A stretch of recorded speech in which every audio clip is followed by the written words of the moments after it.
They tried to kill a man who had saved hundreds of lives, and they almost got away with it. But what they didn't know was that he was already recording everything. This isn't just a story about betrayal. It's about justice, resilience, and a plan that exposed a deadly medical conspiracy from the inside out. The thunderous hum of rotor blades carved through the thick morning fog over the Oregon coastline as Eli Navarro adjusted his headset. At 46, he had dedicated over 2 decades of his life to the high-stakes world of air medical rescue, and his experience was etched into every measured motion he made. Rain streaked the windows of the helicopter as Ben Harper, his longtime pilot and closest confidant, guided their aircraft toward Ridgeview Regional Medical Center.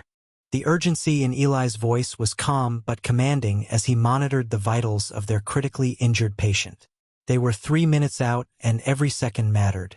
This altitude, 2,500 feet above the world, was where Eli felt most in control, even as the pressure in his chest began to pulse with a quiet warning. He pushed the sensation aside. His own concerns could wait. Below, the hospital's helipad emerged through the gray mist. Eli had already radioed in the incoming trauma report. The emergency team would be waiting. Through the drizzle and fluorescent lights, he spotted a familiar silhouette in a white coat. Chloe Navarro, his daughter, a third-year resident in the ER. She had chosen to stay grounded in her medical career, unlike him, but her dedication was no less intense. Another miracle on the way, she called out as they wheeled the patient inside. Eli's response was practiced, steady, no miracles, just good medicine. The words had become a ritual between them. But lately, Chloe's smile felt rehearsed, her gaze distant, as though burdened by something she hadn't yet voiced. He noticed these things. He always noticed. Later that week, the Ridgeview Annual Charity Gala transformed the hospital's administrative center into a lavish ballroom. Crystal lights glowed over tables cloaked in imported linens, and the city's healthcare elite mingled with wealthy benefactors. Vanessa Navarro, Eli's wife of 24 years and the hospital's director of donor relations, moved effortlessly among them in a new designer gown. She claimed it was essential for the event. From the corner near the bar, Eli observed her interactions. Vanessa was elegance personified, but tonight, her body language spoke volumes. Too many moments spent in the orbit of Dr. Mason Calloway, the hospital's newly arrived cardiac surgeon. Too many subtle touches. Too many synchronized movements. Isabel Monroe, Ridgeview's chief administrator and Eli's longtime friend, joined him with a quiet nod. She knows how to manage a room, she remarked, her tone layered with nuance. Eli's response was guarded. It's part of her job. But his eyes remained on Vanessa and Calloway. Their fluid transitions between donor circles were too smooth, their laughter too well-timed. His instincts, honed from years of high-stakes triage, were whispering warnings. Isabel leaned closer. Have you looked into the proposal for the new cardiac unit? The one Calloway's championing? The numbers are odd, rushed, and inflated. And the contractor he's pushing for? Same firm that built his last facility in Denver. That project had complications. Before Eli could answer, Chloe appeared beside him, pulling gently at his arm. She wore an emerald cocktail dress that made her look more like her mother than ever before, a visual jolt Eli wasn't prepared for. Dad, Ms. Patterson wants to hear about the mountain rescue you did last month. You know, the hikers? Her tone was bright, but her eyes avoided his. She stole a quick glance toward Vanessa and Dr. Calloway. He started to decline, but Chloe pressed subtly. She's considering a major gift to the air rescue unit. Isabel offered a small smile. We'll finish this later. As Chloe guided him away, Eli caught another glimpse of Calloway whispering something to Vanessa, her laughter echoing across the polished floor. It was the same calculated laugh she used when persuading donors to part with their millions. The pattern continued all evening. Every time Eli moved toward Vanessa, Chloe intercepted him with another urgent donor request. By the end of the night, he had counted more than 24 moments of inappropriate familiarity between his wife and the surgeon, hand placements, exchanged looks, brief disappearances. The drive home was quiet. Vanessa cited exhaustion and retreated to the bedroom. Eli remained in his study, sorting through hospital reports Isabel had quietly handed him during the gala. The financials tied to Calloway's proposal didn't add up. Overestimated budgets, unusual timelines, excessive equipment requests. His chest pulsed again, sharper this time. The next morning brought no clarity, only a growing tension. Vanessa claimed she had back-to-back donor meetings. Chloe left early, avoiding eye contact. Eli reviewed construction bids between patient transports. He called in a favor. Ben checked the contractor's background. The numbers were suspiciously inflated, just like the Denver project. Patterns were emerging, and Eli Navarro trusted patterns. The call came just after noon. A multi-vehicle collision on Highway 14 with suspected fatalities. Within minutes, Eli Navarro was airborne, while Ben Harper kept the helicopter steady as it cut through Oregon's cloudy skies. Updates crackled in Eli's headset as he mentally braced for the chaos ahead. It was the kind of mission he had handled countless times in his career. While assessing a patient on site, an unexpected and intense pain tore through Eli's chest. It was unlike the minor discomfort he had occasionally experienced. This pain radiated down his arm, sharp and searing.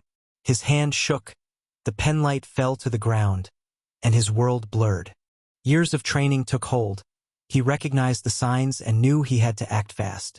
Ben's voice over the headset remained firm as he declared an in-flight medical emergency, adjusting their course back to Ridgeview. Amidst the noise and disorientation, Eli activated the recorder on his medical watch, an ingrained habit from years of documenting high-stakes situations. As he was rushed through the ER doors, Vanessa Navarro briefly entered his field of vision. Her demeanor betrayed none of the concern expected of a spouse. Instead, her expression appeared composed, almost strategic. She moved quickly, typing on her phone, and issued instructions with unsettling confidence. Dr. Mason Calloway's arrival was immediate. Without pause, he asserted control of the case, dismissing the scheduled on-call surgeon.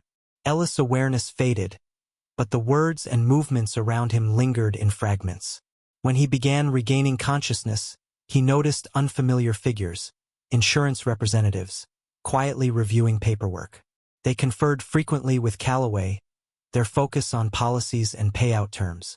The mention of a recently added triple indemnity clause stayed with him.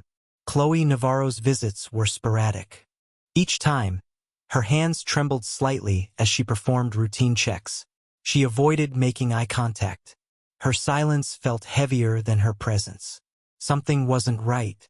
Late into one night, Isabel Monroe stepped into the room. She carried a folder and an expression that revealed more than concern. Her quiet investigation had uncovered a trail that led back through a decade of hospitals, all linked to Calloway. Each had experienced a series of unusual cardiac fatalities involving insured patients. The connections were damning. Eli examined his medication records with a critical eye. Subtle changes in dosages pointed to intentional manipulation, enough to weaken a heart in recovery without drawing attention. The realization deepened the pain that still lingered in his chest. The final blow came with the revelation of a beachfront property near Santa Lucia, purchased through a blind trust in Vanessa's name. The connection to previous cases, including the realtor, was undeniable. The room's silence broke when Chloe appeared, her posture tense. She hesitated upon seeing Isabel. The exhaustion on her face was evident. Isabel quietly exited, sensing that the moment required privacy. What followed was an unraveling. Chloe's defenses collapsed. She confessed to a pattern of coercion that began during her intern year substance use, followed by blackmail. Vanessa and Calloway had exploited her vulnerability to gain access to confidential medical records, influence treatment plans, and forge data. She wasn't alone. Other residents had been manipulated similarly. The private facility they intended to transfer Eli to had a reputation. Patients went in, but there were no public follow-ups. Chloe shared the falsified charts and questionable orders she had signed under pressure. Eli studied the data in silence, each anomaly confirming the scope of the conspiracy. He instructed her to comply outwardly with whatever she was told, but to carry out nothing without his direction. The plan had to unfold carefully. Ben Harper arrived with documents and sealed flight logs. A call was made to Reuben McLean, an old ally from past investigations. The situation demanded allies, records, and strategy. Eli Navarro was not simply a recovering patient. He was a witness, a strategist, and a survivor. The pieces were in motion, and the system that sought to eliminate him had unknowingly placed him in the perfect position to dismantle it. The morning air inside Ridgeview's cardiac unit was sterile and humming with routine, but beneath that calm, Eli Navarro sensed the system tightening around him. The attempt to transfer him had failed, blocked by Isabel Monroe under the hospital's administrative protocols. However, he knew Calloway and Vanessa wouldn't give up easily. They had too much at stake and now too much to lose. By noon, surveillance efforts had been quietly expanded. Reuben McLean's team, operating with federal backing, positioned agents within the hospital, some disguised as staff, others embedded into the daily rotation. Every access point to medication storage, patient records, and secure offices was now under watch. They adjusted security cameras to capture previously overlooked blind spots. Eli watched the silent movements around him with growing clarity. His mind, though still healing, processed each detail with clinical precision. Calloway's presence grew more agitated. Vanessa made fewer appearances, her confident posture increasingly replaced by clipped, anxious movements. By midweek, the retaliation began. Anonymous allegations surfaced regarding Eli's flight records, claims of protocol breaches, and questionable decisions during emergency transports. They landed on Isabel's desk like a timed charge. But Ben Harper was ready. He supplied logs, eyewitness statements, and video documentation that rendered every accusation toothless. Worse was the attempt to sabotage Chloe. A leak to the medical review board exposed her past struggle with substance use. It was a targeted strike. Yet again, Isabel had anticipated the move. She submitted complete rehabilitation records, documented drug screenings, and peer evaluations that proved Chloe's recovery and performance were exemplary.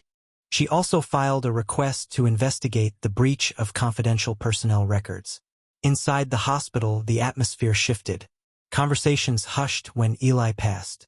Staff began to question the unusual behaviors and administrative shifts surrounding the cardiac unit. Nurses whispered about dosage anomalies. A few quietly passed information to Reuben's team. The pieces of the puzzle that once only Eli had seen were now becoming visible to others. Each night, Eli's medical watch captured more whispered conversations, plans exchanged in hallways, veiled threats made behind office doors. Calloway and Vanessa, once careful, had begun to unravel under pressure. During one late evening, the recording picked up a chilling exchange. The pair stood just beyond the nurse's station, voices low but frantic. They spoke of the audit launched by the insurance company, of patient histories being reviewed, of families being contacted. Vanessa's voice trembled with urgency, suggesting a final attempt. A dose, subtle and precise. Make it appear natural. Nothing out of place. Eli listened to the recording later with cold detachment. Their desperation confirmed the scale of what had been done. They intended to silence him before the system caught up. That night, the hospital lights dimmed just after midnight. Two figures entered Eli's room. The monitors blinked calmly. The four stands stood still. But Eli was no longer asleep. He waited, fully conscious, eyes closed. At the exact moment one of them reached toward the four line, the room exploded with movement. Lights flooded the space, and federal agents stepped from the shadows. Badges out, weapons drawn. Dr. Mason Calloway and Vanessa Navarro were placed under arrest. The charges were extensive: conspiracy to commit murder, insurance fraud, falsifying medical records, attempted homicide, and obstruction of justice. Eli remained silent through the process, watching as the two people who had once shared his home, his life, were taken away in cuffs. The fallout came fast. The private medical facility connected to Calloway was raided by federal investigators.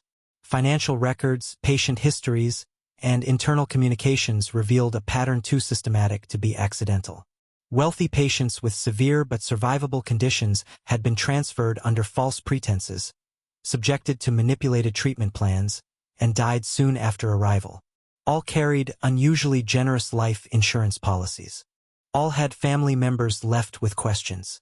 Emma Navarro's cooperation, backed by documentation and corroborating testimony from other residents, proved critical. She disclosed the techniques used to cover tracks, how dosages were slightly altered to mimic natural deterioration, how consultations were backdated, and how peer signatures were forged to create the illusion of oversight. Reuben McLean's report to the district attorney included a full list of implicated individuals. Among them were hospital administrators, a complicit pharmacist, and a real estate agent involved in laundering the insurance money through property deals. In the days that followed, Eli remained at Ridgeview under the care of physicians he trusted. His recovery continued. Though his heart remained physically strained, his resolve only strengthened. He provided formal testimony, shared recordings, submitted evidence, and he made it clear this wasn't about revenge. It was about exposure, about accountability. In a quiet meeting room on the hospital's administrative floor, Isabel Monroe sat across from him with a laptop open and a list of recommendations. New internal protocols, ethics training for residents, mandatory peer audits. Eli approved them all. But more than that, he committed to something deeper. He would not let this happen again, not on his watch, not in his field. And so, in the place where they had once tried to end his life, Eli Navarro began building the foundation that would protect others for years to come. 6 months later, the federal courthouse in Portland stood as a monument to reckoning. Inside its solemn chambers, the trial of Dr. Mason Calloway and Vanessa Navarro unfolded under national scrutiny. The media had dubbed the case the Ridgeview Conspiracy, but for Eli Navarro, it was simply the final act in a long fight for truth. Eli took the witness stand on the third day of proceedings. The courtroom was silent as he detailed the chain of events. His near-fatal episode, the strange behavior of his wife, the emergence of falsified records, and the hidden financial trails that pointed to a deliberate and deadly scheme. His voice, steady and unwavering, filled the room with the gravity of lived experience. The jury leaned in.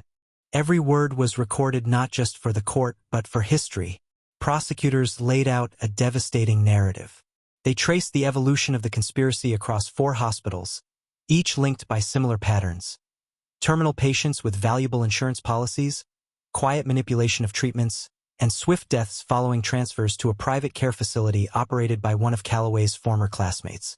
Financial documents revealed a network of shell companies funneling insurance payouts through overseas accounts, ultimately surfacing as luxury real estate and trust funds. Testimonies from former colleagues followed. One by one, residents, nurses, and even hospital board members spoke of unusual pressure, altered protocols, and untraceable orders. Chloe Navarro's admission was among the most difficult. With her hands clasped tightly, she recounted the slow erosion of her judgment under coercion, the way Calloway and Vanessa used her past addiction to manipulate her compliance. She confessed to signing off on charts she knew were tampered with, altering dosages as instructed, and remaining silent out of fear for her future. Yet, her cooperation had been vital. She had helped dismantle the very mechanism that had once ensnared her. Eli sat silently as she gave her account, neither judging nor comforting. They had agreed that healing would come later. First, there had to be justice. One of the most damning testimonies came from Dr. Theo Renshaw, a former resident under Calloway's mentorship in Denver. He revealed a pattern of exploitation that predated Ridgeview, patients whose treatment plans were rerouted under the guise of advanced care, only for them to end up dead within days of transfer. A fellow resident who had discovered the inconsistencies had taken his own life under pressure. Renshaw's account painted Calloway not as a rogue doctor but as a calculating predator. Vanessa Navarro chose to testify in her own defense, and it was a decision her legal team quickly regretted. Her polished demeanor cracked under cross-examination. When pressed on the Malibu property and the timing of its purchase, she faltered. When confronted with evidence of forged donor lists and altered financial disclosures, she pivoted to vague denials. But the jury saw through it. Her final outburst came as Eli exited the courtroom after testifying. She accused him of betrayal, of turning their marriage into a weapon. Eli did not respond. He simply kept walking. The jury returned with its verdict in under 8 hours. Dr. Mason Calloway was found guilty on all counts: murder conspiracy, insurance fraud, tampering with medical evidence, and racketeering. Vanessa Navarro faced similar charges. The judge's remarks were blistering, citing a breach of sacred trust within the medical profession and the premeditated use of institutional power to facilitate death for profit. Both were sentenced to consecutive prison terms totaling more than 60 years each. Their licenses were revoked, their assets seized, and their reputations destroyed. The private facility at the center of the transfers was closed permanently. A federal task force began auditing similar specialty clinics across the country. Chloe was granted conditional immunity in exchange for her cooperation and continued service under ethical oversight. She transferred to a trauma program in Chicago, quietly rebuilding her career away from the scandal. Her final words to Eli before leaving were simple: "Thank you for not giving up on me." He didn't answer. He just nodded. Outside the courtroom, a flurry of reporters called Eli's name. He ignored them, walking past flashing cameras and microphones. Justice wasn't a spectacle. It was something earned in silence, in effort, in enduring long enough to tell the truth. Later that evening, Eli returned to his Oregon home, a modest place on the coast, far from the glare of hospital corridors and courtroom lights. He sat alone on his deck, watching the waves crash against the rocks. The air was cool, his breath steady. There had been losses, trust broken, lives stolen, wounds still healing. But the truth had surfaced. The system had responded. And for the first time in a long while, Eli Navarro allowed himself to rest, not in grief or anger, but in the knowledge that he had done what needed to be done. The flight logs were still being updated. The rescue missions had resumed. The oath he had taken decades earlier still guided him. To heal, to protect, to do no harm. It was enough. 5 years passed. The federal correctional facility that housed Vanessa Navarro had eroded her once impeccable appearance into something unremarkable. The designer polish had long since faded into institutional gray. Her posture remained upright, but the edge that once commanded rooms now bent under the weight of monotony. She sat in the visitation room, hands folded, waiting. Across from her, Isabel Monroe, now working with a National Oversight Commission on Medical Ethics, placed a thin folder on the table. The appeal Vanessa had filed had been rejected. Again, there was a pause.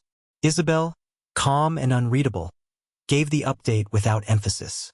The government had uncovered an additional offshore account. Those funds, once intended for a Malibu estate, were being redirected toward programs for medical professionals dealing with ethical distress. Vanessa barely reacted, her eyes fixed on the wall behind Isabel.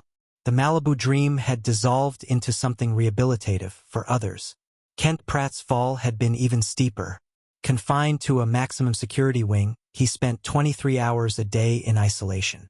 His paranoia had grown with each passing year, his claims of conspiracy ignored even by his public defender. Medical journals had retracted his publications. His former hospital revoked all honors and certifications. His name had become synonymous with betrayal in the medical world. Meanwhile, the world outside had moved on, but not without scars. Ridgeview Regional implemented sweeping reforms. The trauma flight program that Eli Navarro had once built was now a national model, its curriculum including not just emergency protocols but ethical decision-making and corruption detection. Every nurse and resident was trained to recognize the early signs of institutional exploitation. Eli continued to fly. His new base of operations was quieter, perched near the rocky Oregon cliffs. His rescue missions took him farther north now, but his logbook remained meticulous. Every flight, every intervention, every saved life, documented with precision. The oath he had taken never grew lighter, only more necessary. Each Thursday, after his last shift, Eli would sit on the back deck of his modest coastal home and watch the sun dip below the waterline. It was a habit that brought stillness, not nostalgia. The past no longer chased him. It had been archived, in court transcripts, in ethics seminars, in the names of victims whose deaths no longer went unanswered. The foundation he co-founded with Isabel grew steadily.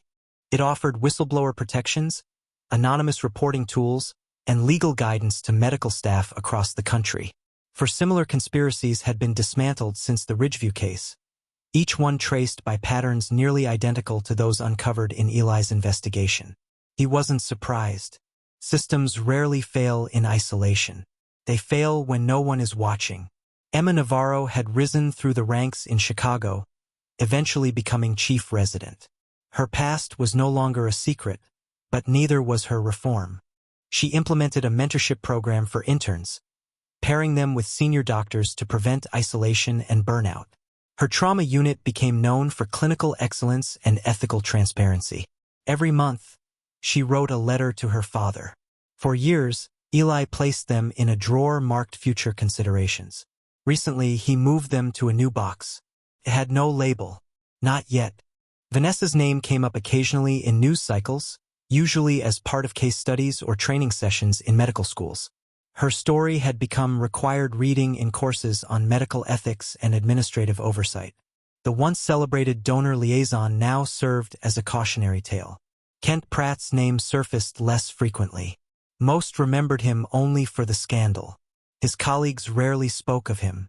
His legacy existed in amendments to policy manuals and a footnote in criminal law textbooks. Back at Ridgeview, a new generation of residents rotated through the trauma unit. They studied under mentors trained in the aftermath of corruption. They knew Eli's story. They didn't speak of it directly, but they understood the weight of responsibility that came with a white coat and a pen. On a clear autumn morning, a routine emergency call came through. Eli and Ben Harper prepared for takeoff. The coordinates pointed to a logging site deep in the mountains. As the rotors spun to life, Eli glanced out at the coastline. Calm, expansive, honest. There were still lives to protect. There were still choices to make. And Eli Navarro had already chosen. He would fly, always toward the light.